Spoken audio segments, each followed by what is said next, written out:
modicum. A fairness that doesn't praise Saladin. Saladin receive immense praise. for his tolerance, gentleness, nobility, نعم، and التدين chivalry, واللين النبل الفروسية.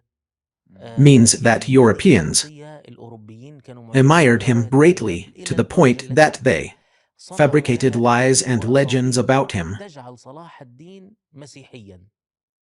even claiming he was a مثل Christian. A وصف French القديس Orientalist, أثناسيوس Maxime Rodinson, says that أنه مؤمن Europeans were متى unconvinced لم that يقتنعوا أنه يمكن Islam, this للإسلام false بهذه الديانة religion, could الخاطئة أن produce such a تخرج noble شخصا figure, على هذا so they القدر من النبل.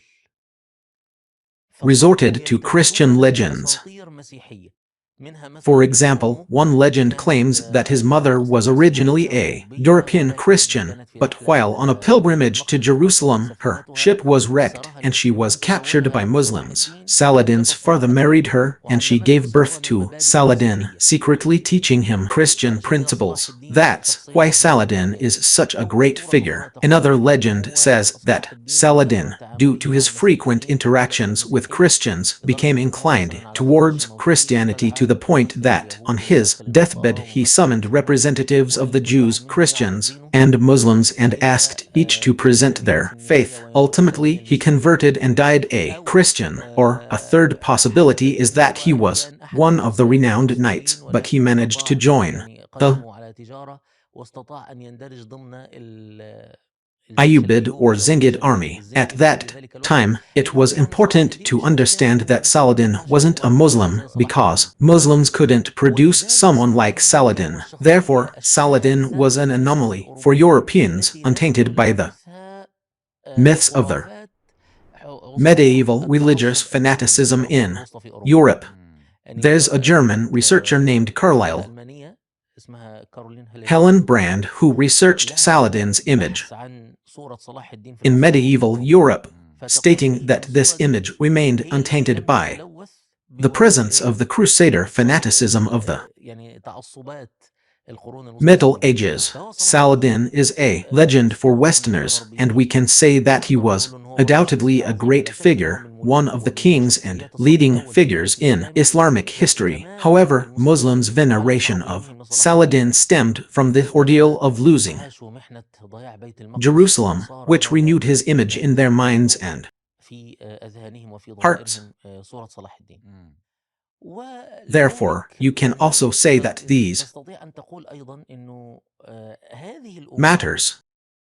I'm mentioning these three things together because Muslims are living through a compounded catastrophe: the catastrophe of being oppressed by the Jews who occupy Jerusalem, and the catastrophe of being oppressed by the Crusaders, because before that there was a British occupation, and there is still an American and European occupation of our lands. So you invoke the memory of the Crusades, yes, and you also have the tyranny of the Arab rulers, so you also invoke the just Sultan. All of this increases the brilliance of Saladin's image. So, when you think of Jerusalem, you think of Saladin. When you think of the Crusaders and the Europeans, you think of Saladin. When you think of the injustice you are experiencing, the division and fragmentation, you think of Saladin because he was a just sultan and united this nation before he liberated Jerusalem, and so on. All these emotions have interacted with the atmosphere of politics,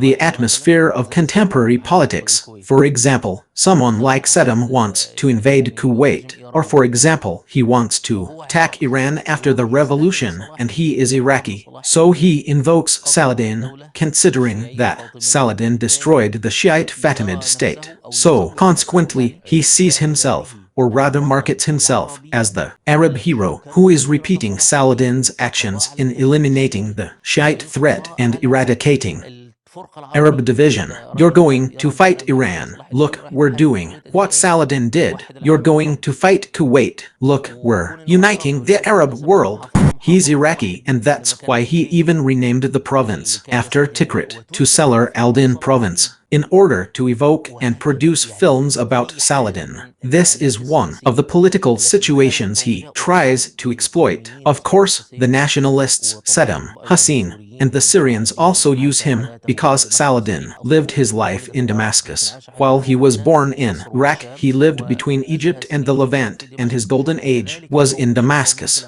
So, the nationalists in Iraq use Saladin for what we've mentioned, and the nationalists in Syria use him to prove their Arab lineage, because now problem. The Arab nationalists strive to make Saladin Arab, to take away the great hero from the Kurds and to add a new great hero to the Arabs' repertoire, like Saladin. So, the situation, this is the state of the nation's need for Saladin, and the state of politics, meaning the purposes of politics. All of this is more than just talk, and it means that the legacy of Saladin has been revived. Therefore, yes, Saladin in our generation, or in the last 100 years, is undoubtedly more brilliant than his image in the past. Therefore, all these interactions have allowed us to say, for example, that there are three groups who hate Saladin. These three groups are, of course, the Crusaders. We said before that one of their famous events was when Lord Allenby entered Jerusalem in 1917. A Western press wrote, "Now the Crusades are over." And the French army commander, Gerard, when he entered Damascus, kicked Saladin's tomb and said, "Here we are again, Saladin." Yes, you have a situation. If we are talking about Saladin's haters, who undoubtedly played a role in reviving his legacy, then the Crusaders are. Number 1. The Shiites also hate Saladin because he not only overthrew the Shiite Fatimid Caliphate, but also the size and influence of the Ismaili assassins who were present in the Levant and had fortresses in the New Syri mountains was reduced. They tried to assassinate him. Undoubtedly, Arab rulers also hate Saladin because his example embarrasses them. Whenever you ask, where is Saladin, it's like how the rulers, being oppressive, hate Umar ibn al-Khattab. There's a bogeyman or a huge crisis when people mention Saladin or Umar ibn al-Khattab because it embarrasses them. Of course, you're giving up Jerusalem and the holy sites, and then you call on someone who liberated Jerusalem and sacrificed himself. It's unbelievable that you would do this in my name. Therefore, a secular Zionist movement has also emerged in our Arab countries, diminishing Saladin's stature. For example, you find some of our elite in Egypt, like Yusuf Zaiden, Ibrahim Isar, and others. And of course, I said the Shiites hate Saladin, so you find the Lebanese group writing against him. There's also an attack on Saladin, an attempt to. What does that mean? His image and the controversy it stirred naturally provoked responses and attacks from others, according to their religious beliefs or perhaps their own agendas.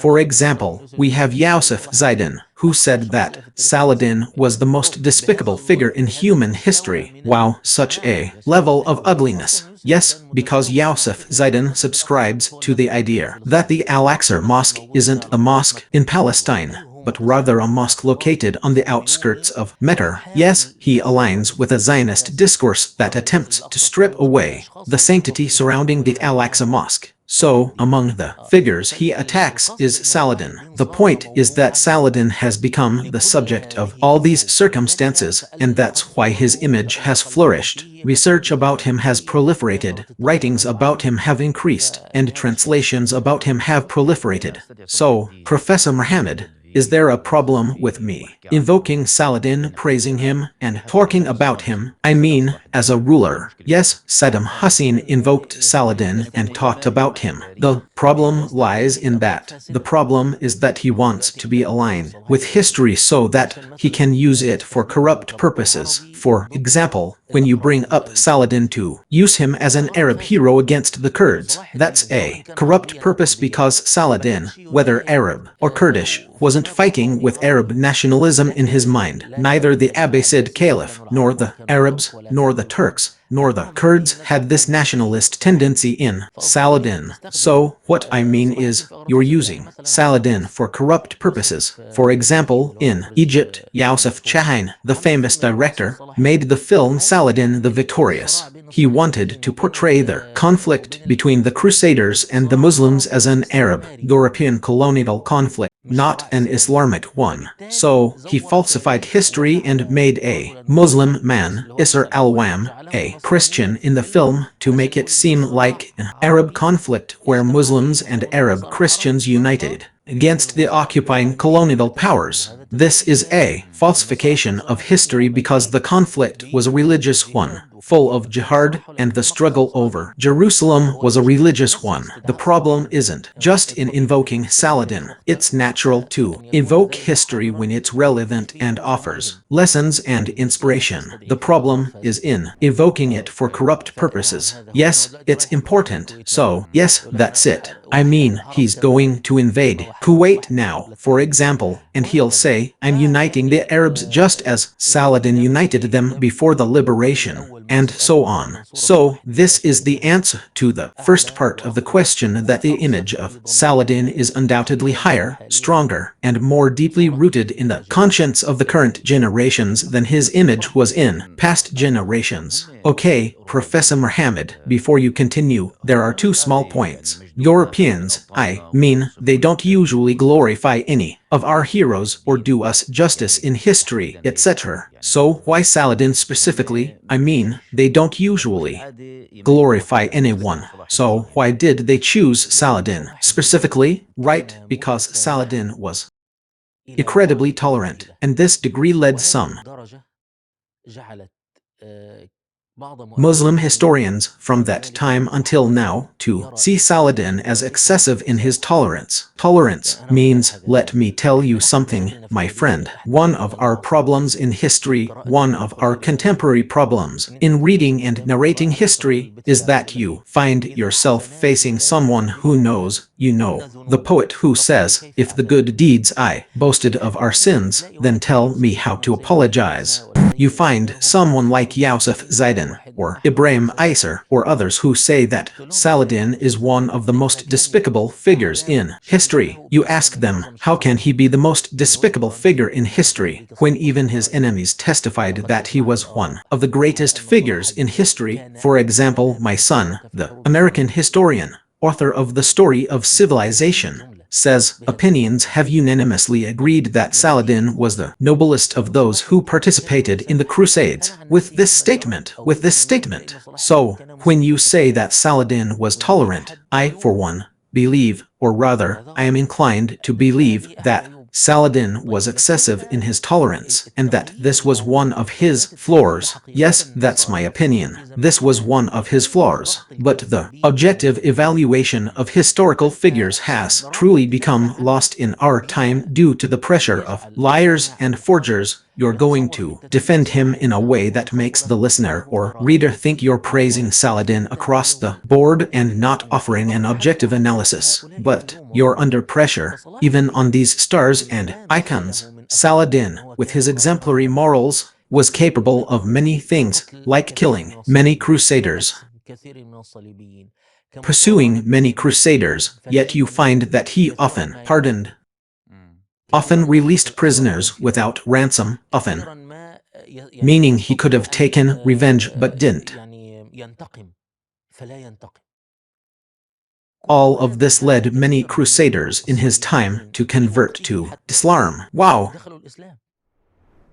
Many crusaders and crusader knights converted to Islam because they were inspired by Saladin's example. So, why don't they mention this, for example? This is one of the virtues of those who don't mention it. They're Zidane and Isser, they're part of projects, tools, meaning they're part of the situation of Zionist hegemony in our countries, the situation of westernization. So, in reality, they're not researchers, they have honest intentions.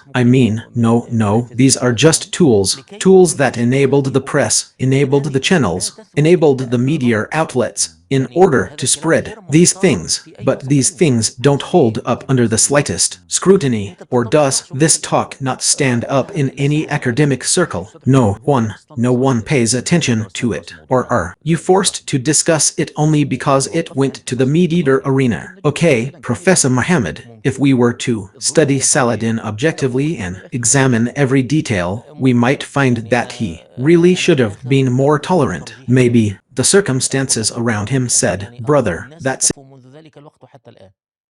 whether Saladin was excessive in his tolerance or perhaps it was a wise policy. Yes, they differed. So, if you're asking me what I'm inclined towards after all these years, I'm inclined towards the view that he was excessive in his tolerance, that he was too tolerant, and that this tolerance of his led to the Crusaders remaining an extra year in our country means, yes, and by the way, if I, for example, took the other side, I could also tell you arguments and justifications that might convince you that his tolerance was better. Let me tell you something. If Saladin hadn't been intolerant and had been like anyone else, the Europeans wouldn't have praised him so much, and we wouldn't have found, even now, 900 years ago, anything to show the Westerners about the difference between us and them in wars.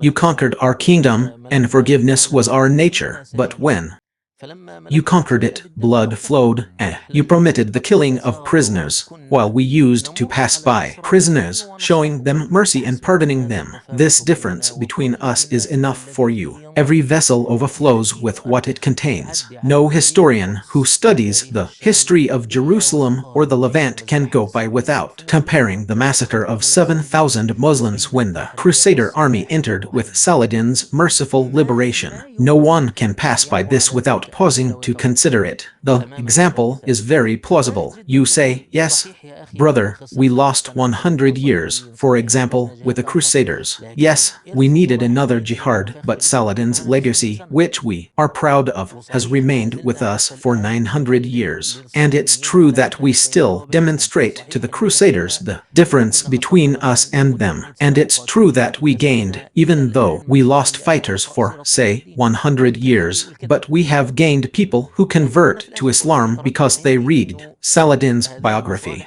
Someone might say that, but in the end, I'm telling you that I believe it's more likely that these interests would have been better served by being decisive and not being so lenient. But Saladin had the charisma of a convincing leader, meaning he was firm in many situations. There's no doubt about it, because someone might think we're talking about leniency. He was a man, a bit no. Abu Sharmer says at the end of his book, the historian who said, on the day he died, I heard people say, if life could be bought, I would give him my life. I didn't believe it until the day Sultan Saladin died. Then I learned from myself and from others, if he had accepted the sacrifice of his life, he would have sacrificed many lives. This doesn't mean that Saladin was controlling people, that they loved and followed him. No, this is an incredible situation. Karl Bruckelman, made the issue of Saladin's ability to control and lead his followers, despite his life being full of wars, in an environment where military leaders suffered from the unruliness or instability of their soldiers. No, Saladin was a tremendous personality with high charisma and everything. I'm just talking to you about the idea of objective evaluation, which you feel is missing, because these rats emerge from, they really do emerge from garbage dumps to try to bring down the great, towering figures who have written their names in history, like Saladin. This is someone who wrote his name in the pages of history. No one goes through history without knowing Saladin. Of course, yes, of course. So, he was a tremendous personality. And by the way, Saladin, with all the achievements he made, died at the young age of 55. Yes, you're talking about Saladin, and you'll find that he was a leader, the armies, and he was 31 years old, meaning he was a minister at 32, the minister of Egypt at 32. You're talking about a personality that's past its peers and those who were older than it. It was a a tremendous personality, not a simple one. And speaking of tolerance and severity, when he found out about Bernarder, the one who killed the pilgrims to the holy house of God, he didn't show tolerance. He didn't forgive him, right? And he didn't forgive the knights, the religious groups, which are the Crusader groups, the separate religious groups called the Templars and the Hospitallers, or the Knights Templar and the Knights Hospitaller. Even my son Warrant says that he was extremely compassionate towards people, but with the Hospitallers, he was firm or he was harsh. But what I mean to say is that in the end, there is an evaluation that needs to be considered. Anyway, let me tell you, I was going to tell you some quotes from Westerners praising Saladin, but so that we won't take up much of the episode's time if there's still time. But in this first volume of the book Corridors of History, there was research that was done at a conference held here in Turkey in 2016 in the city of Siirt. Siirt is known in Turkey as the city of three languages because it is home to Arabs, Turks, and Kurds. The research was about Saladin, and it focused on the praise Saladin received from Orientalists and Western historians. The book is available online for anyone who wants to read it. So, now, if we were to tell the story of Saladin in a very brief way, Saladin was born in Tikrit, Iraq. Why was he born in Tikrit? Because his father, Ayyub I, was Kurdish.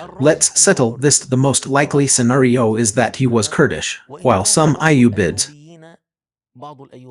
claimed Arab ancestry. They only did so after they became kings. You sense a need to legitimize their rule. I'm talking now about Saladin's descendants when they became kings in the Levant and some in Yemen. For example, this man from Yemen claimed Umayyad lineage for himself. For instance, Adil Saif al-Din, who was Saladin's brother, said, "So-and-so lied, we are not Umayyads." In short, some Ayyubids claim Arab lineage because they ruled Arab regions, so legitimacy there was based on the verse. Perhaps some of them were thinking of this during the weakness of the Abbasid Caliphate, to be rivals so that they wouldn't always derive their legitimacy from the Abbasid Caliph. So, what I mean is, the claim of Arab lineage is a claim that is questionable. But for us as Muslims, it doesn't really matter whether someone is Turkish, Arab, or Kurdish because ultimately, Islam has proven beyond doubt that it has been fought for, and its heroes included Arabs, Turks, Persians, Kurds, Berbers, Africans, and all of these, as well as Albanians, Arnauts, and Circassians. All of these fought for Islam, and the idea of nationalism wasn't present among them. Yes, and by the way, Professor Muhammad, it has no value for us, as you mentioned. We're just saying this, answering it, because the online troll is sitting there, and we're trying to grab her by the hand. I'm telling her, let's study history, meaning, let's go and study history. No, she's just sitting there. You want me to answer, was Saladin Arab or Kurdish? Then she doesn't move on to history. It's not important, it's just information. The Muslim man belongs to us, and it wasn't in the minds of those people at that time that this was bringing glory to the Kurds or to the Turks. These people understood life as a religion. They were Muslims against these Franks, against these infidels. Oh, okay. So, why did we say he was born in Iraq? He was born in Iraq because his father, Ayyub, was the governor of a castle. Okay, this castle, of course, back then, a town or a small town was sometimes called a castle. So, what happened in this castle? What happened? A nice story. Imad al-Din Zengi, whom we mentioned in the episode about the Crusades, while he was establishing himself as king, entered sometimes clashing with a Abbasid Caliph, or in humiliation at that time when he clashed with a Abbasid Caliph and was defeated by his armies, he sought refuge in this fortress. Ayyub came to his aid, and with him in the fortress was his brother, Asad al-Din, or his name was Shirk, nicknamed Asad al-Din. They helped him and arranged his escape, providing him with a ship to cross the river and the Euphrates. Thus, he escaped from the clutches of the Caliph and the authority of Baghdad, which was the Seljuks at that time. Yes,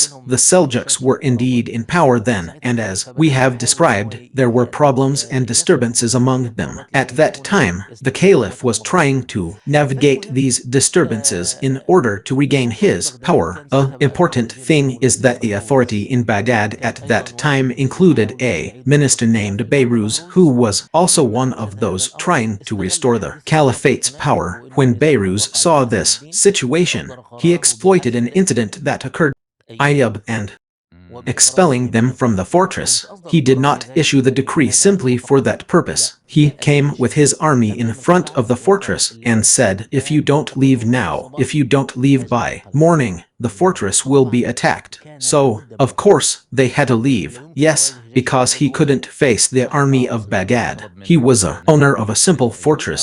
He ordered Najm al-Din, Ayyub, and his company to leave. He dismissed them, and they had to carry out the dismissal order. Immediately, they had to leave tonight, not 24 hours. What stuck in my memory was that the reason was that Asad al-Din Shirka killed a soldier who had assaulted a woman. It is said that he assaulted a woman and died. So, what's the story? It's not detailed. You know, the beginnings of these states are always shrouded in mystery because no one knows what will happen next. And when something happens later, and the state becomes influential, we go and investigate where they came from and what their ancestors were like. For example, Osman is the founder of the Ottoman state. We don't know much about Osman. At most, what is known about him fills a line or a page in a history book, but that's not widely known. If Osman hadn't fathered these great sultans and hadn't transformed himself into a caliph, he would have been merely a governor of one of the cities in Anatolia. I mean, who would think that? We know, for example, that Osman conquered Mercer, but do you know who the governor of Severs was at that time? No one knows. So, in the end, what I mean is, these beginnings they're shrouded in mystery. In short, they were forced to leave, and God's plan for a person is better than a person's own plan for themselves, because Ayyub, no matter how long he remained under the Abbasid Caliphate, would have been nothing more than an emir in the end, or a fortress emir. When Ayyub and his brother Asad al-Din Shirka left, they joined Imad al-Din Zengi,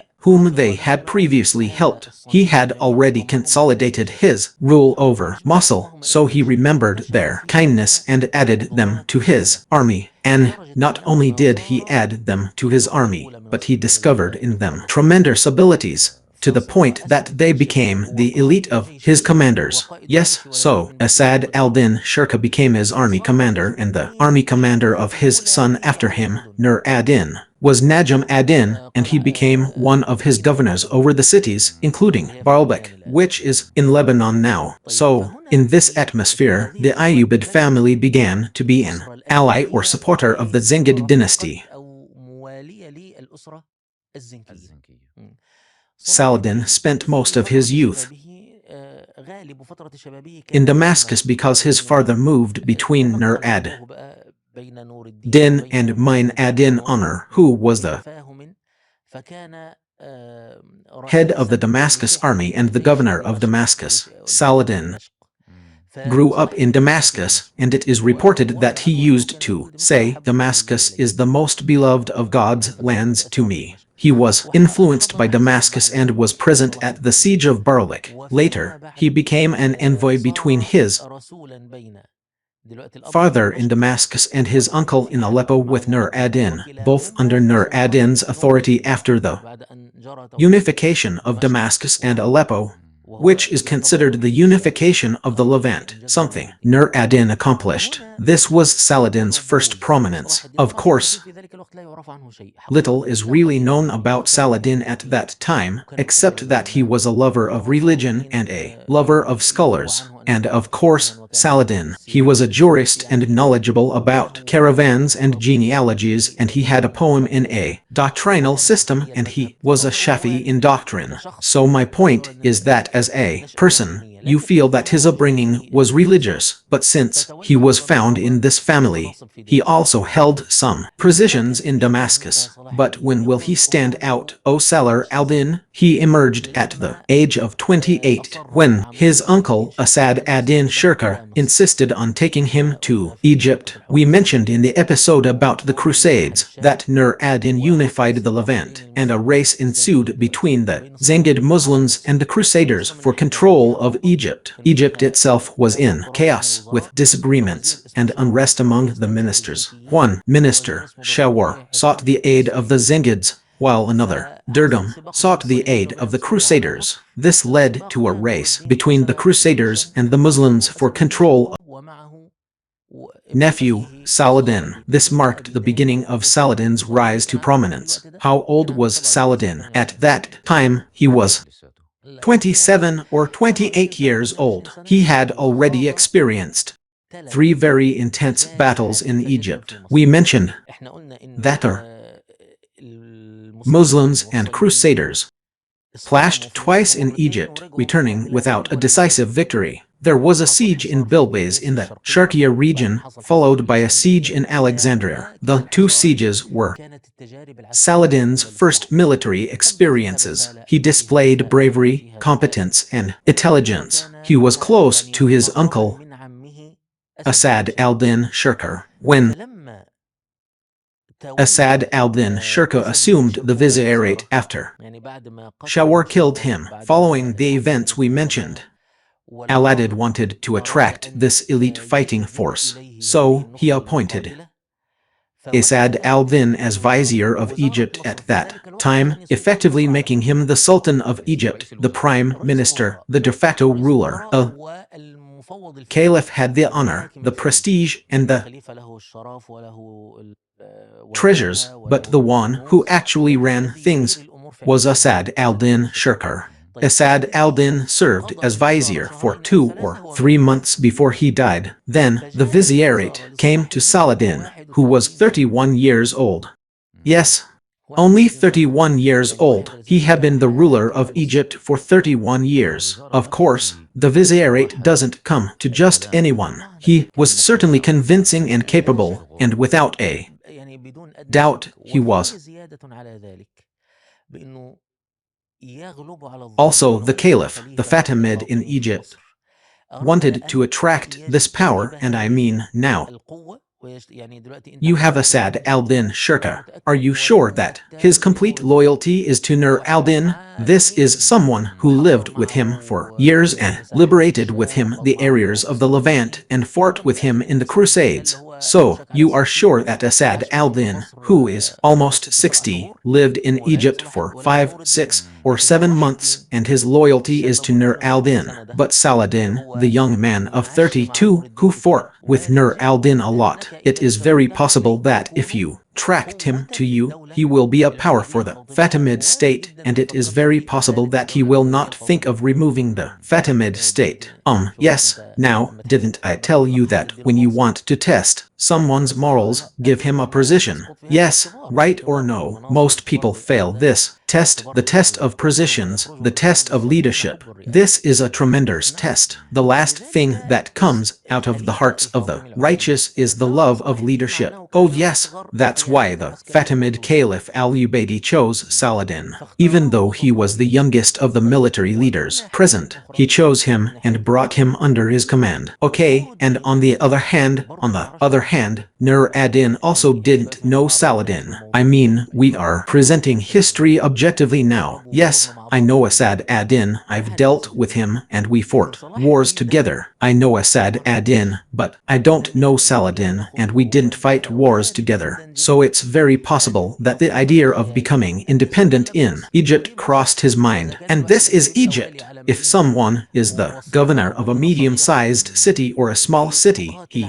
fights for it and wants to become independent. Oh, wait a minute, Professor Muhammad. If someone is passing by history and hears you saying, These two words, he'll say, wow, what are you talking about? How can Nur ad-Din know Saladin? We've been explaining to him all our lives that then the contrary. Nur ad-Din was the one who sent Saladin, corresponded with him, and arranged things for him, paving the way for him, etc. I mean, it needs to be explained like this, but the explanation is quick in 2 sentences. The difference between Nur ad-Din and Saladin is more than 20 years. Okay, fine. Nur ad-Din's commander was Asad ad-Din Sharqa, so whoever nominated him went with the one who nominated him, Asad ad-Din. Asad ad-Din. Yes, Nur ad-Din didn't care who it was, and it's also possible that he knew him and had tasked him before with messages and everything, but not the person. Yes, not the person I can fully guarantee, especially in a dangerous mission like ruling Egypt. Therefore, Nur ad-Din reached an agreement between the two parties. Saladin sent a request to Nur ad-Din to send his brother Syrian army. When they saw that the caliph had chosen Saladin, left what Egypt and they went to the Levant. They were not satisfied with this young boy ruling over them. So a mutual need arose between Nur ad-Din sending Najm ad-Din Ayyub, the father of Saladin, and his Ayyubid brothers, because it was to pave the way for Saladin's rule over Egypt and to find strength for himself. On the other hand, he also knew Najm ad-Din better than Saladin.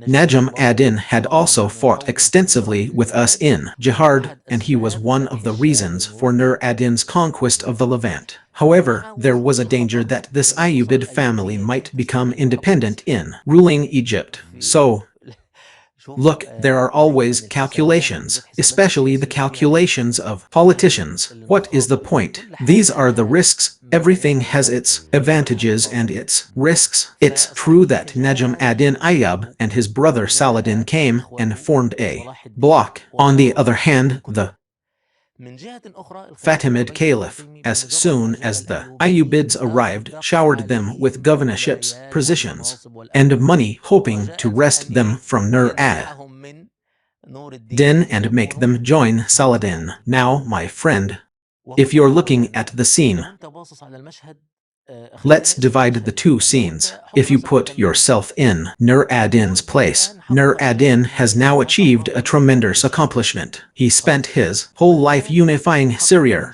and now he has achieved a tremendous accomplishment in unifying Syria and Egypt. Egypt has also become subservient to him, except that the idea of independence for Egypt is circulating in the minds of the Ayyubids. This is the tremendous danger. This is the great danger. We are waiting for the Fatimid Caliph to die, so we can unify. Or is he already dead? Why should he die? We want to depose him. Yes, we want to depose him. Why should he die? Yes, we want to unify this Fatimid state, which is based on a false doctrine. The unity of the Muslims was divided, and we were under the Sunni Abbasid Caliphate. Therefore, one of the necessities, one of the demands of religion, and one of the demands of the world was a removal of this weak state. Okay, so now Nur ad-Din did everything in his power to achieve the annexation of Egypt to the Levant, the removal of the Fatimid Caliphate, and the unity of the Muslims under the Sunni Abbasid Caliphate, whose capital was Baghdad. Okay, so from Nur ad-Din's point of view,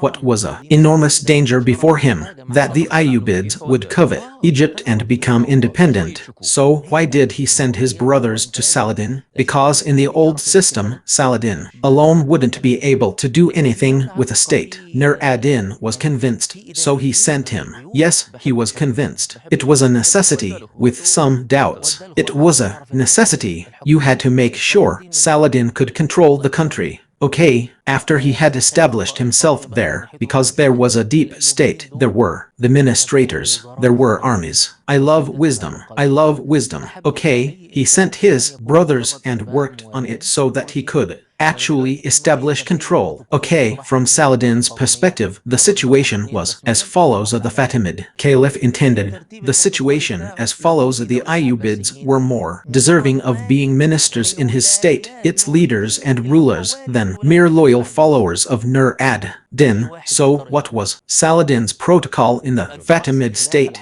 Officially, he was number 2, but practically number 1. What was a protocol if he were, in the Abbasid state, just a governor of one of Nur ad-Din's provinces, who was himself a governor of the Abbasid Caliph? Which would one choose to be the de facto head of the caliphate in wealthy Egypt, or to be just another governor appointed by the Abbasid Caliph? A Fatimid Caliph and his deep state showered the Ayyubids with these favors to draw them away from loyalty to the Abbasid Caliphate and towards loyalty to Nur ad-Din. And you, the masters of Egypt, you weren't that afraid of them. I mean, who were the Fatimids? They weren't afraid of the Ayyubids. They were bringing them closer, giving them positions. A Fatimid state had been living for the past 50 years amidst conflicts between the ministers and the caliphate. Weak, so every minister who comes fights with the others and kills them, and then another one comes and overthrows him. We are living in a time of tremendous coups, so the Fatimid caliphate is unable to rely on a local element. Yes, he is very reassured by Saladin. He is not entirely reassured, but he is showering them with money so that they will remain Fatimid statesmen and ministers and not followers of Nur ad-Din. Okay, very great. So, this period between what period was this? This conflict between Nur ad-Din and Saladin happened. Okay, How did the conflict between Nur ad-Din and Saladin happen? Excuse me, let me tell you a secret. Yes, it will help us understand the situation of this conflict. It was narrated by 2 eyewitness historians. By the way, some researchers believe that it was fortunate for Saladin that his era had such prominent historians, which is why his biography is so clear. That's why he is more famous than many other kings who didn't have such historians. I even think Dr. Nazir Ihsan Sardarwi has a book called Contemporaries of Saladin. You have 5 pillars of Arab history and 3 pillars of Crusader history, all of whom lived during Saladin's time. Wow, so we read about him with peace of mind. We read a lot of information about him. For example, you have Ibn Abi Tayy, who wrote a book called The Treasure of the Monotheists in the biography of Saladin. He was a Shiite from Aleppo. You also have Ibn al-Athir, the great historian who authored Al-Kamil fi al-Tariq, the complete history. Then you have Bahr al-Din ibn Shaddad, who was the military judge with Saladin and wrote Al-Nawadir al-Sultaniyya, the Sultanic anecdotes, and Al-Musan al-Yusufiyya, the Yusufi benefactor. And you have Al-Qadi al-Fadl, Saladin's judge, scribe, confidant, and prolific writer. And you have Al-Imad al-Isfahani, who was also a writer for Saladin and was the deputy of Al-Qadi al-Fadl, and he has the book Al-Fath al-Qudsi. What do you have? The important thing is the dispute between Nur al-Din and Saladin. There is no problem, or rather, it is the secret that I will tell you now. Ibn Abi Tayy, the Shiite historian from Aleppo, his father was one of the great Shiites, and when Nur al-Din took control of Aleppo, he expelled, or rather, spread the Sunnis and expelled the Shiites, and he was among those he exiled. He exiled the father of Ibn Abi Tayy. So, Ibn Abi Tayy's narrative is full of love for Saladin and contempt for Nur al-Din. Yes, right. So now, what is he reaching in the dispute and deepening it and pushing it towards Saladin, the opposite of him, and the other historian who is his counterpart, who is Ibn al-Athir. Ibn al-Athir is from Mosul, and Mosul remained under the rule of the Zengids for a century and a half. So he grew up under the Zengids, so he explains the dispute, but his problem is that he is biased towards Nur al-Din, against whom Saladin also removed the Zengid state later on. So we have 2 historians, both of whom confirm the dispute, one being biased towards Saladin and the other towards Nur al-Din. The rest, didn't mention much about this subject. So, some people go on to say that, in reality, no dispute happened, but the biases of these historians exaggerated the matter, and what I mean, they rubbed salt in the wound, as they say. So they made it seem as if the dispute was big. So, some people say that, and it's possible because nothing happened to confirm that the dispute occurred. But I lean towards those who said, and I prefer those who said, no, there was a dispute, and a normal dispute, but it didn't reach the level of a clash, and it didn't reach the level of hatred and envy. So what was this dispute? This disagreement, simply put, presented Nur ad-Din with a question: was Saladin still loyal, and was Egypt still subservient to Syria, or had Saladin's eyes become too alluring for him to decide on independence? Nur ad-Din's question was, what proof did Saladin have that he remained loyal, that he would abolish the Fatimid Caliphate, restore unity, and treat him as he treated others, consulting him on important matters before appointing someone he could appoint or dismiss? This was Nur ad-Din's perspective. Saladin, on the other hand, believed that he was still at the beginning of his rule, that the state was not yet firmly established, and that overthrowing the Fatimid Caliphate could create more problems than he anticipated, or dangerous campaign, because the Byzantines were allies of the Fatimids, so they didn't want the balance of power in the region to be disrupted. Yes, Saladin played a role in its failure. He was the one who caused it. He was a vizier of Egypt at that time, but the point here is that I must postpone the step of abolishing the caliphate and deposing the caliph because I don't want problems until things are settled. This is because Nur ad-Din kept asking Saladin to abolish it as soon as he became vizier. Yes, and Saladin wanted it done little by little, exactly like that. And the second thing is these Egyptians. If you put yourself in the place of an Egyptian who has Egyptian history in his mind at that time, then Egypt, we were the Fatimid Caliphate, and the Levant was under our control. We were weak in the Levant, and the Crusaders took the Levant from us while we were weak. So it is a source of pride for the people that Egypt, which has always been the supreme city that ruled the Levant, has always been so, since the days of the independent states, since the time of the Tulunids and the Ikhshidids, and then the Fatimids. Egypt ruled the Levant, not the other way around. A prevailing mindset among Egyptians is that Egypt is too great to be subservient to the Levant. We can unite with it as equals, or we can rule it. You know, when I joke around with our Sudanese brothers, sometimes I say, brother, Sudan is actually Egyptian land, and they always get upset and annoyed. I always say, okay, don't be upset. Egypt is Sudanese land. What do I mean? I keep mentioning the idea that Islamic unity is more important, whether it's Egyptian land or Sudanese land, it doesn't matter. But I want to tell you there are wounds and grievances that exist among all people. These Egyptians, since the time of Umar ibn al-Khattab, when he first conquered Egypt, said, a unifying city that rivals the Caliphate of Egypt. So now you want to say that the Sultan of Egypt became a governor appointed by Nur ad-Din, like the Emir of Homs, the Emir of Harmer, and the Emir of Baalbek. This doesn't work with the Egyptian mindset. Saladin, it is truly feared that we might reach a point of confrontation with Nur ad-Din, which would mean Nur ad-Din deposing Saladin. This deposing of Saladin would indeed cause a division, or perhaps the Egyptians simply refuse to be subordinate or dependent given their historical nature. We are not saying this is right or wrong now, but this, my friend, is the root of the disagreement between the two sides. Each has their own perspective, but did Saladin actually consider becoming Sultan and truly achieving independence?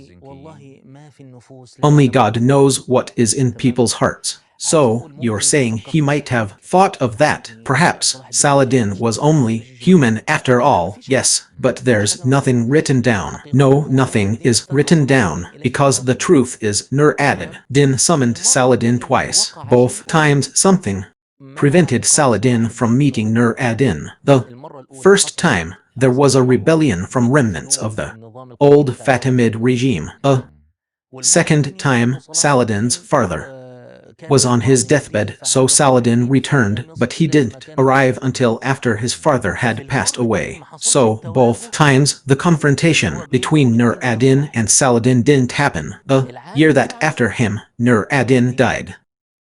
Subhanallah, glory be to God. So, this confrontation didn't happen. Therefore, Saladin, we said that he actually abolished the Fatimid Caliphate, and its caliph, al-Adud was the last one to die, only 3 days after he was deposed. He didn't even know he'd been deposed, because he was on his deathbed. So, first he deposed him, then he died 3 days later, not the other way around. He didn't know he'd been deposed. Yes, one of the procedures Saladin was that he didn't allow anyone to enter his presence except his wife and family. So it's true that unity was achieved between Egypt and Syria, but the question remains, was Saladin Nur ad-Din's governor of Egypt, or was he an independent sultan? That's the real issue. Then, when Nur ad-Din died and Nur ad-Din had delayed having children, he didn't die until his successor, or son, was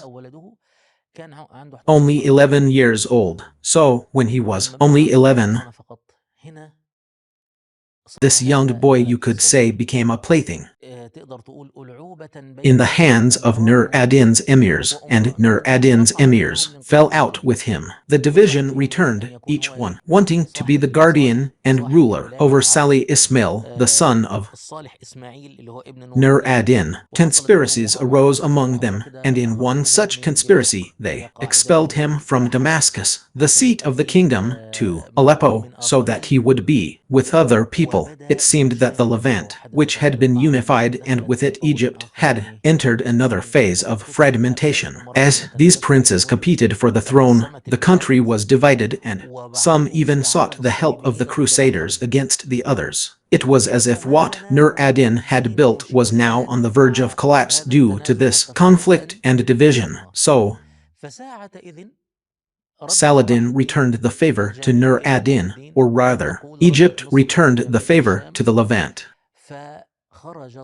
Saladin marched with his army to regain control of the Levant and to remove and eliminate these princes who had divided, fragmented, and fought amongst themselves, some of whom had even allied themselves with the Crusaders. Now, let me tell you something. In the year 507-567 AH, the Fatimid Caliphate was abolished. The Fatimid Caliphate was in 569 R.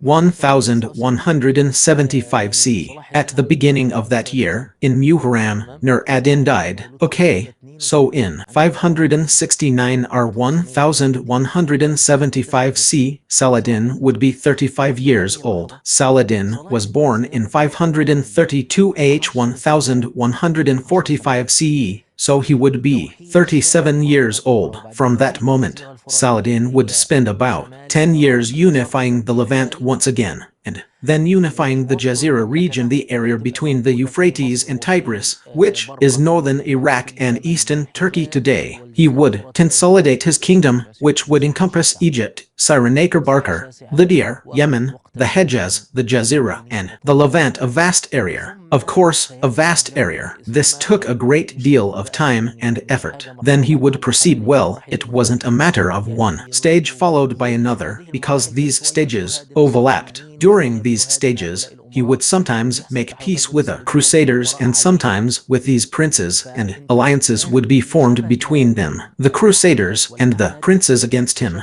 or rather, you are caught in a web of events and battles that spanned all these years until you reach the decisive battle, which is the Battle of Hattin in the year 583 AH. That means you have about 13 or 14 years from to 583, and Saladin was trying to unify the Levant and the Jazira region, consolidate his kingdom, and confront the crusader. Attacks and raids, or when you read about these battles, you get overwhelmed by their sheer number and the events they involved. And on top of all that, you don't just have princes and you don't just have crusaders, you have the assassins. The assassins, the organized group entrenched in the mountains, had a famous leader in history at that time, a powerful man named Rashid ad-Din Sinan. Rashid ad-Din Sinan almost assassinated Saladin twice. He was wounded in one of their attempts. Yes, in one of them. They tried many times. He was wounded in the face and his face was bleeding. The assassin struck him on the head, but because Saladin he was cautious, so he always wore a helmet. It didn't do anything. The dagger struck him on the head, so he dragged it across his face, splitting it open. Yes, yes, yes. Then the second one jumped, then the third. He said, "That's right, glory be to God." And this happened while he was besieging a fortress. Okay, Saladin, now he's like this. He also removed the Zingid state in the Levant and, after a while, in Mosul and the Iraqi provinces. And then we had something called the Ayyubid state. Okay, yes, that's how the Ayyubid state appeared. In what year do we consider the Ayyubid state to have appeared? Do you want to say from 567, which is from its beginning? In Egypt, okay. Do you want to say from 569 and 70, its beginning? In the Levant, okay. So it appeared in this way, in this gradual way, okay. In this way, every region came under the Ayyubids at a different stage. Okay, okay, now the Crusaders.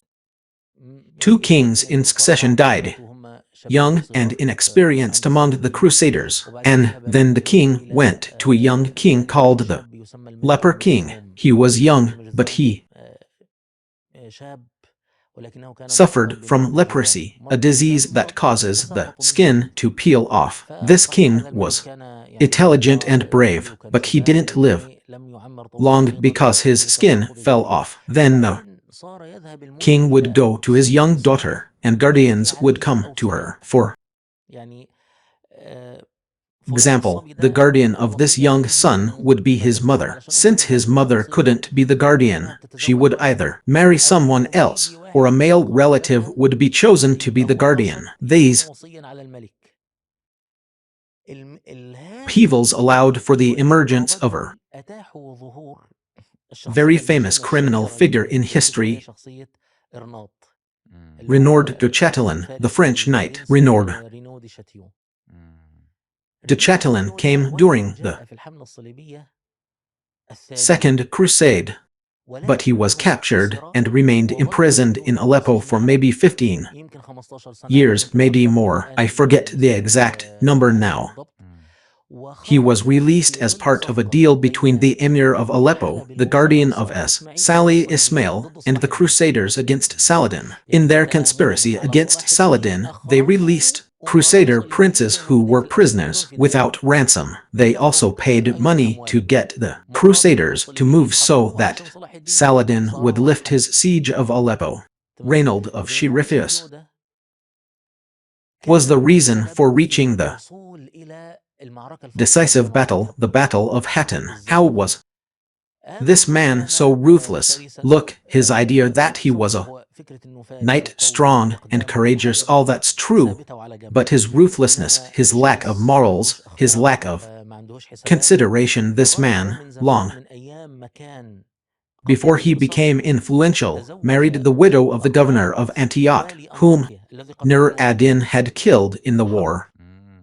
When he married his widow, he became the governor of Antioch because he wanted money and because he wanted to expand regardless of Jerusalem and the Temple Mount. What did he do? He looted the Eastern Church in Antioch and launched a campaign against Cyprus, which was already under Byzantine control. In short, he stirred up a huge revolt until he was captured, which somewhat curbed his evil. Then, when he was released from captivity in the deal we're talking about, he married the widow of the Emir of Karak, thus becoming the Emir of Karak. Karak is a vital and sensitive region. You know, I live in Jordan and I know this area controls the route between the Levant and Egypt, between the Levant and the Hejaz, and even between the Hejaz and Egypt. If you extend your authority a little, you reach the pot of Karbur, and it's mentioned in the verse that this place is also the route for pilgrims. The pilgrim's route is the route for both pilgrims and caravans. So, he's a restless man with no political considerations. He's sitting here attacking pilgrims. He might attack trade caravans. He might think of establishing a naval force, and he actually did establish a naval force at the port of Akarbur. He thought of attacking Medina and desecrating the Prophet's grave, peace be upon him, and destroying the Karbur. His naval force reached the port of Adhab, a port in the southern Red Sea. Yes, that's right. So, he became not just a natural threat, not just an ordinary threat. He became a danger to trade, to pilgrims, and to the holy cities of Mecca and Medina. This man was the reason for the collapse of all the truces requested by the Crusaders, or agreed upon by Saladin between the Muslims and the Crusaders. And because he was in a crisis of governance with weak and sick kings, he was outside all agreements. No one could restrain him, not even Lusignan could control him. Lusignan will come soon, and this Renaud will be one of his supporters. I mean, Lusignan, he's actually new to France. How did he become a king? He came when he married music. As for the king of Jerusalem, the regent was the sister of the leper king, so he came and married her and became king. He became regent for the heir, and then he became king. This is Lusignan. This is Lusignan. Okay, so you have someone how things are very enthusiastic, and he found his match in Renaud. The two of them represented a wing. Consider them the hawks. Consider them the right wing. Consider them Trumpians in our modern terminology. So, the important thing is that these people, what are they? They were the ones who tore up the truce agreements between Saladin. Of course, Saladin mobilized his armies and defeated Renaud de Chatelain more than once. They attacked the fortress of Kerak. The group that was going to their deaths captured and slaughtered in the holy sanctuary on the day of sacrifice to serve as a lesson to others. He captured them in Kerak and killed them in Cairo. Attacking Mecca and Medina was a red line, and Saladin swore that he would kill Renaud de Chatelain if he captured him. When the truces collapsed, the great battle, the Battle of Hattin, began. Saladin gathered a large army and began attacking the fortress of Tiberias. Without going into details, the gist is that he lured them to a location, a valley full of rocks, where the Muslims established a strategic position. They had water and forced the Crusaders to march a long distance to reach the army. If Renaud de Chatelain or Baider Lesunian hadn't been at the forefront of this, the battle wouldn't have happened in this way. But when they had driven by their impetuosity and ferocity, they launched an attack on Saladin. Following his plan, they marched a long distance through the desert, where there was no water. An army met them at Hattin, and there, in the great and massive battle, the main force of the Crusaders was destroyed. But Hattin wasn't the battle that liberated Jerusalem. Hattin was the annihilation of the main army of the Crusader power in the east. For example, Ibn al-Athir says that at that moment in the battle, whoever saw the dead would have thought that the Muslims hadn't taken any prisoners, and whoever saw the prisoners would have thought that they hadn't killed anyone. Wow! So we have a huge number of dead, and a huge number of prisoners, and there were still 3 months between us and the liberation of Jerusalem. Yes, exactly. What did he do in those 3 months? Saladin destroyed the main force, and the king was coming to Lusignan. He killed Renaud of Chatelain and began to encircle Jerusalem from the coast. He wanted to capture the coastal cities first so that reinforcements wouldn't arrive from Europe. He wanted to capture the coastal cities first, and then Jerusalem would fall like a ripe fruit. The final point is that he did indeed open a number of ports, but he couldn't open the city of Tyre. Why couldn't he open it? Here we come to Saladin's tolerance and the prisoners he released without ransom. Even King Didi Lusignan, whom he released on the condition that he would not return to fight the Muslims. Of course, all of them were released from here, and they broke their oaths and promises. The city became a fortress for the Crusader fighters, even though Saladin could have killed or captured most of them. Saladin couldn't open this fortress, this city. Also, a Crusader leader named Damon came to it. This is something. I have a problem with French names. I can't remember them. We all have the same problem. I have a complex with the French language. What was this French language like? It was a problem for me. Anyway, this leader was able to mount a truly valiant defense of Tyre, and Saladin cut it off. Here, my friend, the Crusader presence didn't end, so Saladin, the siege of Jerusalem was renewed, and Saladin besieged the city again. Here, too, Saladin's tolerance led him to allow a knight who wished to leave with his family to enter Jerusalem. He was the first to enter, and Heraclius, the emperor and patriarch of the Christians, said to him, "Well, it's good that you've entered so you can organize the city's defense." The knight replied, "No, I swore to Saladin that I wouldn't." Saladin said, "I release you from your oath." This knight then mounted a formidable defense of Jerusalem against Saladin. In the end, Saladin offered them surrender, but the commander refused. A fierce battle ensued, and when he realized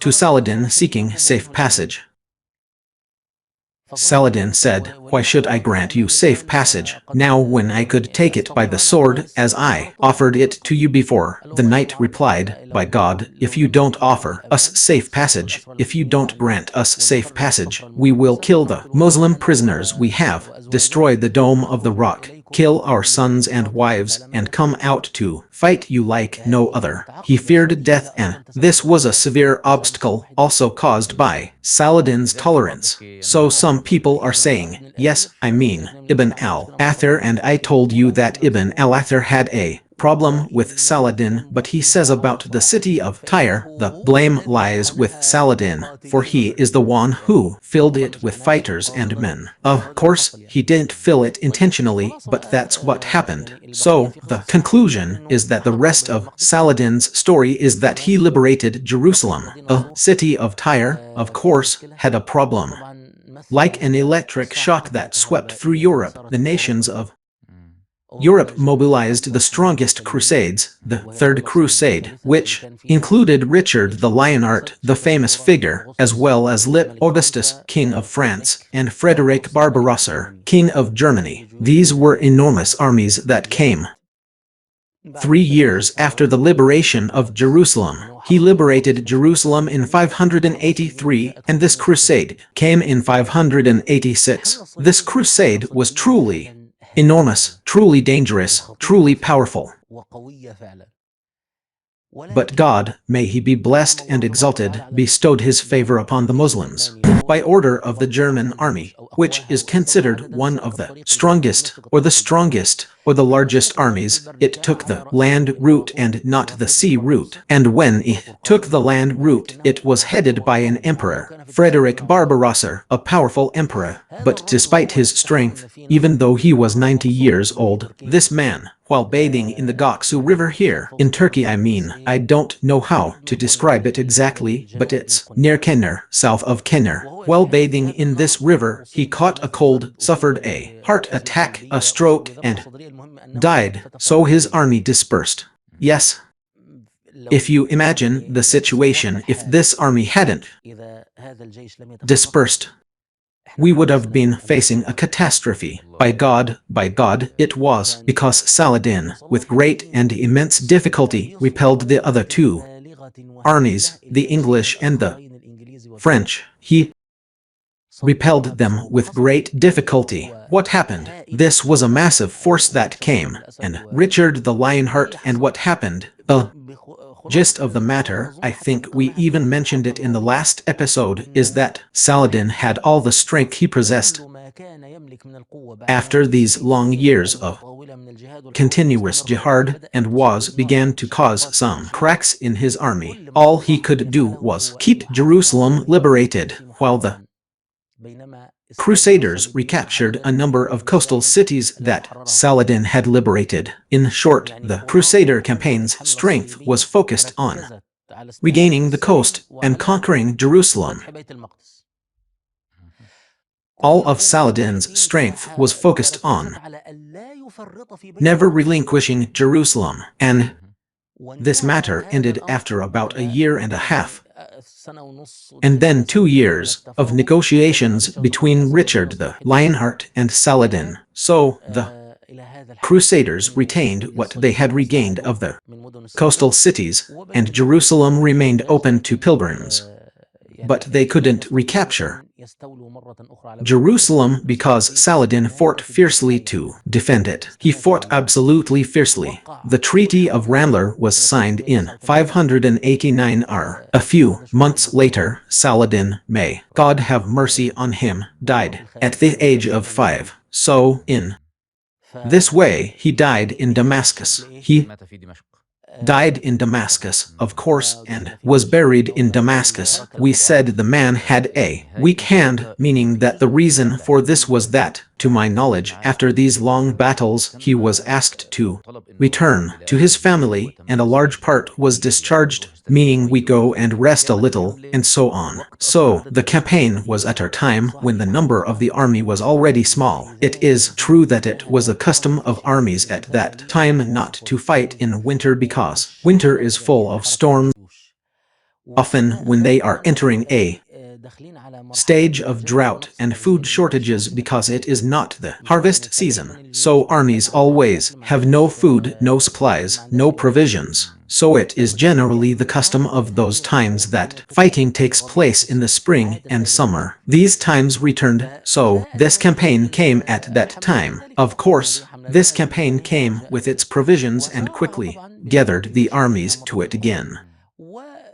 This does not mean that they always do not fight in winter or in the summer. No, it is not the custom, but when there are necessities or an emergency or an upcoming campaign, they remain under siege, and we must also understand that a large part of the armies were made up of volunteers, meaning from tribes, individuals, and so on. So, I'm upset that I might withdraw, meaning I might go and not fight. For example, yes, but of course, volunteers were usually present, but the army didn't rely primarily on them. The reliance remained on the soldiers, and these soldiers also had fiefdoms, meaning they had fiefdoms and they liked to rest and return to their families, following the military feudal system that had been in place since the Seljuk era. So, in his later years, or in this final campaign, we can say that Saladin spent all the strength he had to prevent Jerusalem from being reoccupied. Indeed, this campaign, for everyone, including the Europeans, was a failure. The strongest European campaign was a failure. The story or the suspicion is that Saladin didn't liberate Jerusalem with his capabilities and military resources, but rather politics played the most prominent role. Therefore, the liberation or the credit for liberating Jerusalem shouldn't be attributed to him. This is a false accusation. A false accusation indeed, because you can't erase the efforts of one person who did everything we've discussed since this morning. But the one who says this, I mean, what does he want to say? If he's well-intentioned or has good intentions, he's basing his argument on the fact that the recent chaos in the Crusader kingdom of Jerusalem, with its kings dying early, the Mad King, and the presence of regents helped Saladin. But without Saladin, the kingdom would have continued. I mean, you know what I mean? You can't say that so-and-so won because the other side was weak. The Crusaders weren't that weak.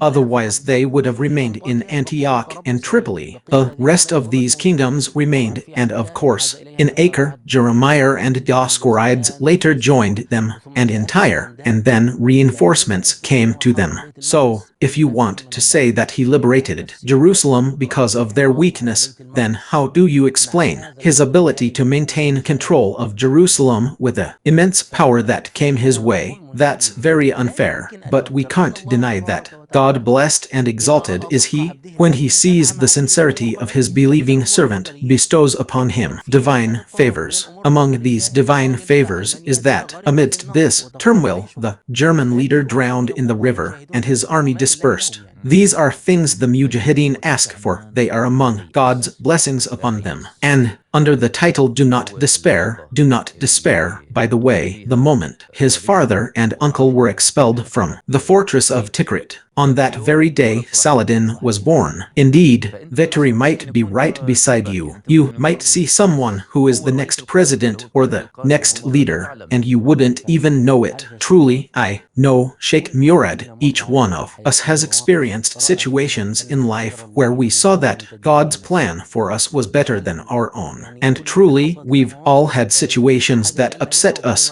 but then we realized there was good in them, and that, if it hadn't happened, we wouldn't be where we are now, and so on. So, by the way, one of the things that strengthens faith in the heart is for a person to remember God's blessings upon him, and to remember such situations, and that my Lord is kind in what he wills. Every one of us has memories like this. God's plan for him was better than his own. Yes, glory be to God. Among them, of course, is that they, and even his father, wanted him. He was telling Asad al-Din that they had a share in it. He was even crying on the way, and his anger increased to the point that Asad al-Din was telling him that this boy was his son. What was his relationship to him? Perhaps he would have a kingdom. I don't know the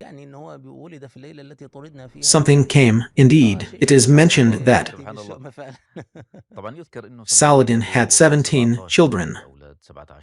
All of them, I think, males except for one daughter. Yes, that's his number. Her name was Munassar, maybe, or I don't know. God knows, I don't remember. He married her. Al-Kamil, I'm not focused on the family. It is mentioned that Saladin used to fast and pray. He was close to the scholars. Saladin was known for his piety, his asceticism, and his love for scholars. It is said that the Sufi group said that Sheikh Abul Qadir al-Jilani saw him in his childhood and said that he was a blessed child. It is said, but as I told you, so he had knowledge of the Shafi'i school of thought. Ibn Shaddad said of him, he was a jurist, but he didn't speak the language of jurists. Yes, meaning he knew jurisprudence, but not in the formal, academic sense. And of course, he was an example of asceticism. I remember Edward Gibbon, the famous British historian, mentioning something, and it's a foolish and ridiculous statement, but I'm using it to illustrate his point. He said, and in his asceticism, he was a greater example than his prophet, peace be upon him.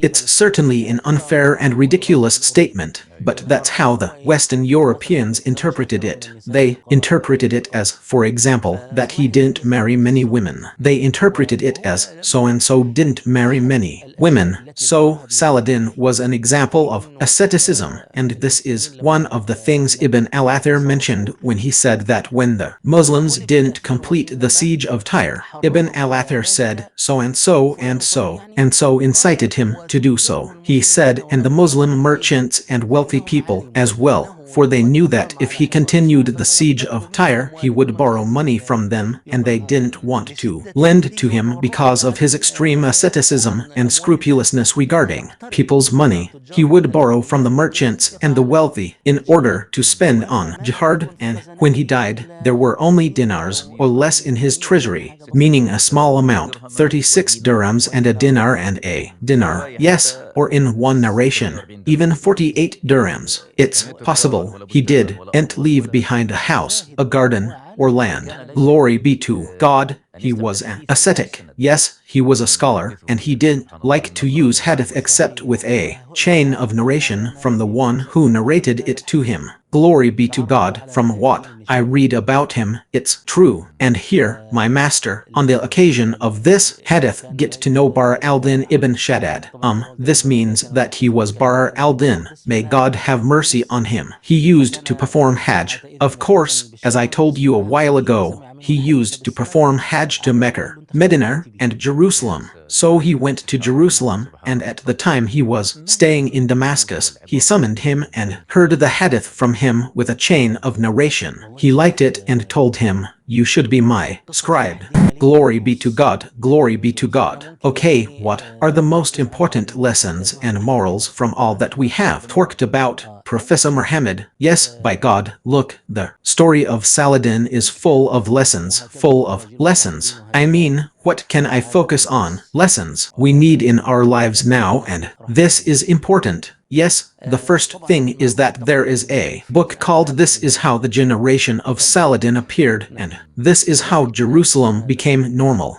This is by Dr. Majid Arsan Kalani, may God have mercy on him. Of course, with all due respect to the author, but I warn against this book, by God. Yes, and why this book? Why? Because this book, in reality, means that it has engaged in a degree of falsification of the biography of Saladin, and this book means that the Islamic movements that do not like jihad turned to it, took refuge in it, and clung to it. Frankly and clearly, what is the idea of this book in simple terms? His idea is that in order to liberate Jerusalem, we must raise a generation, and this generation will be the one to liberate Jerusalem. The book tried to employ this idea, the one who believes and then infers, and tried to manipulate the history of Saladin, and before him Nur ad-Din, and before him Imad ad-Din, to place it in the context that these groups created a generation, and this generation liberated Jerusalem.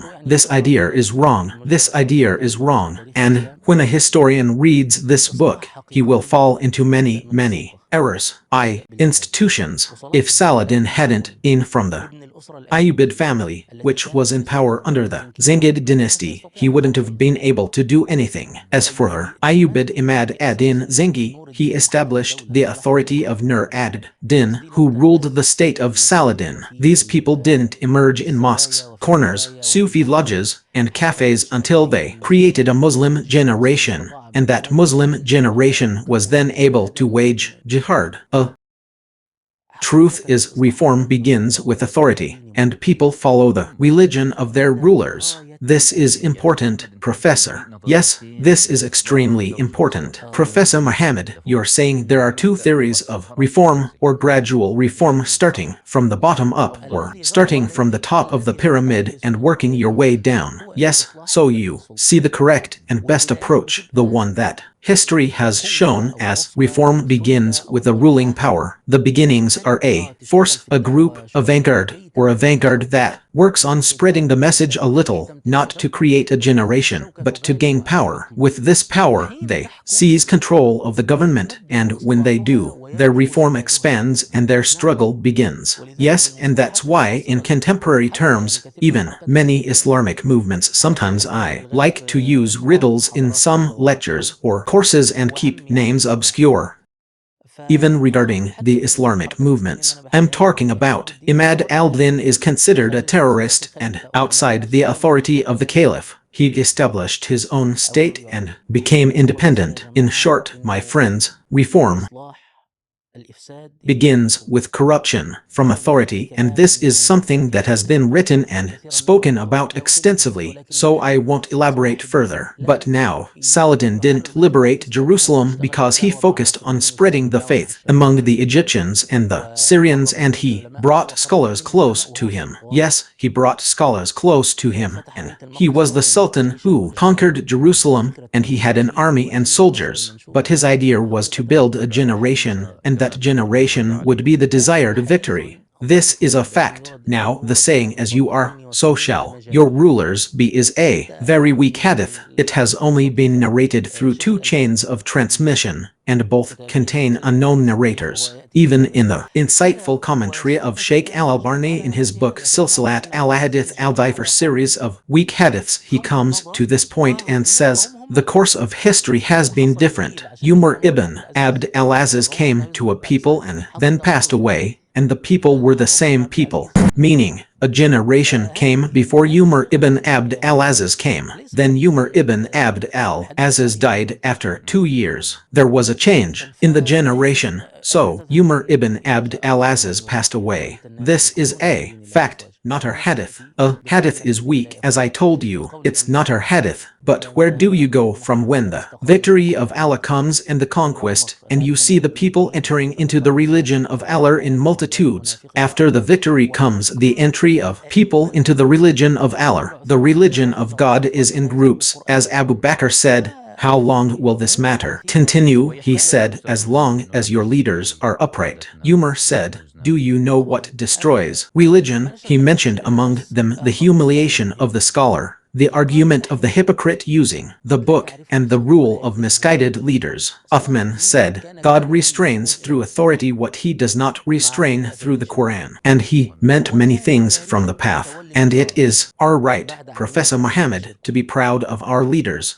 our symbols. Of course, I'd like to point out another important lesson. Sometimes a leader may not know himself or discover his talent. Saladin was reluctant to go to Egypt with his uncle Asad al-Din Shirkuh. Oh, very important. And he was reluctant to assume the vizierate after his uncle Asad al-Din Shirkuh. It is even narrated that when his maternal uncle Shihab al-Din al-Harami saw him refusing, he said, glory be to God. God has created people who will be led to paradise in chains. This is a hadith of the Prophet, peace and blessings be upon him, and it is an authentic hadith. In the hadith of the Prophet, peace and blessings be upon him, it is indicated that some people will be influenced by the Muslims, and then, in this captivity, they will get to know each other, Islam, and they will enter paradise. And this is what happened in the conquests. Shihab al-Din says to him, I don't understand. Someone like you is led to paradise in chains, meaning he is led to the from the Holy Land, defeated and scattered. There they are.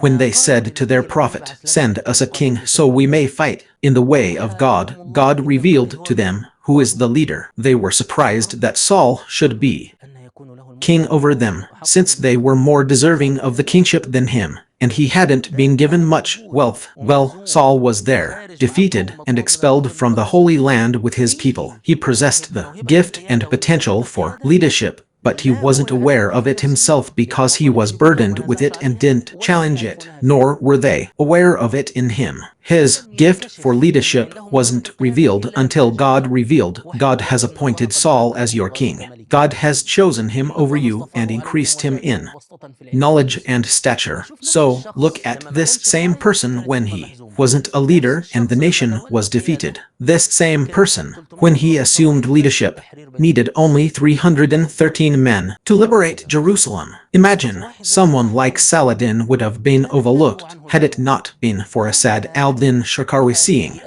this gift in him. It's a real gem. So, now, it's very possible that you, I, and the esteemed viewer could recognize a leader. Let's not even mention the caliph, the liberator, but someone who can make a difference. I want to tell you about one such leader. The duty is to pave the way for talented individuals and help those you see possessing talent. And God Almighty blesses you with such a person who has the ability to discover our catastrophe in management. It requires impartiality. Yes, it requires sincerity. It requires impartiality. There are those who can be appointed through connections, those who can be appointed through money, those who can be appointed through influence, those who can be appointed through favoritism, and so on. When you find someone and see that if this person were to assume a certain position, not just in politics, though politics is the greatest of them, but even if this person were in the media, or a businessman,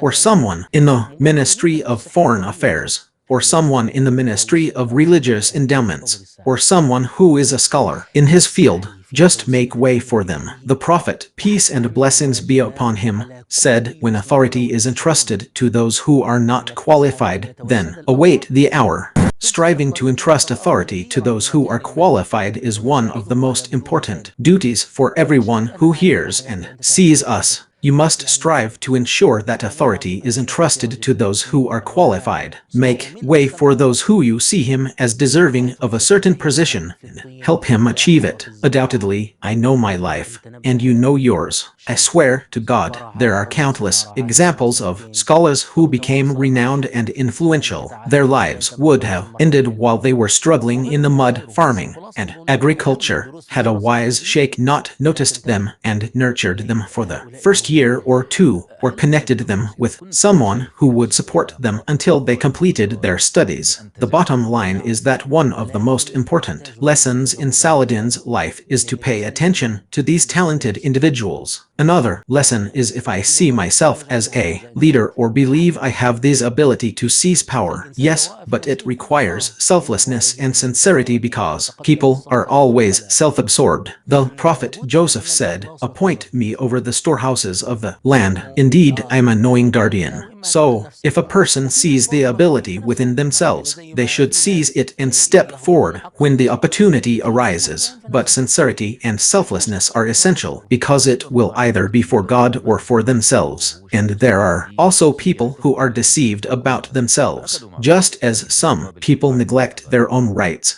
others they are deluded in themselves. So, they need sincerity and detachment. Also, the rule is that in the end, Saladin also partnered with him. He saw in Saladin a personality that would serve the whole idea, so they took him along. But on the other hand, there is a rule, O Abu Dihar, where is the weak man? It is true, there is also flattery in it. It is not because I am shy and embarrassed to put you in a position where you will ruin our house. Also, this is important. The Prophet, may God bless him and grant him peace, said, whoever appoints a man over a group of Muslims, and there is among them someone who is more pleasing to God than him, has betrayed God and his messenger. No, these important matters and positions of authority have no place for flattery. Yes, there is no place in them. Okay, so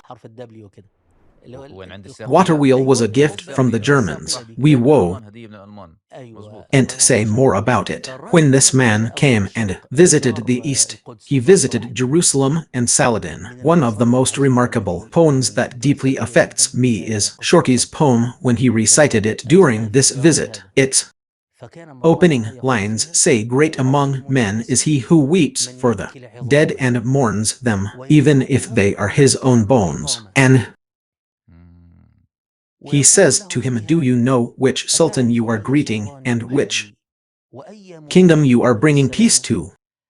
You have invited the most noble of the people of the earth in war, and the most honorable when they dwell in peace. May God protect you, O noble king, who has pledged a kingdom in the earth. Glory be to him who inspired him with these words." Truly, Saladin, one of the most brilliant and shining examples in our Islamic history, and one of the figures from whom we still draw lessons and inspiration, and in whose fragrance we breathe the essence of this great glory. To attempt to cast doubt upon him is a sin that comes from the hearts of people. Yes, it comes from the hearts of people. Yes, Professor Muhammad, talking with you is truly never boring. May God reward you. This episode is truly full of information and benefit. May God grant us a second Saladin, O God, Amen, to deliver this nation from the last century of humiliation. O God, Amen. Well, until we meet again, my brothers, in the next episode of the series 100 Questions in History, we will still be discussing independent states. It's a difficult topic, one we are trying to navigate, but we are also trying to give it its due, God willing, so that we may all benefit. Yes, don't forget to share these episodes with your loved ones and friends. We will meet in the next episode. Goodbye. So you can watch more programs about Islamic history and learn about its events, victories, and defeats, its leaders and scholars, its events and secrets, its governance, politics, wars, and battles. All you have to do is follow our YouTube channel, Our History. From the furthest point in the past to the furthest point in the future, we bring history to life.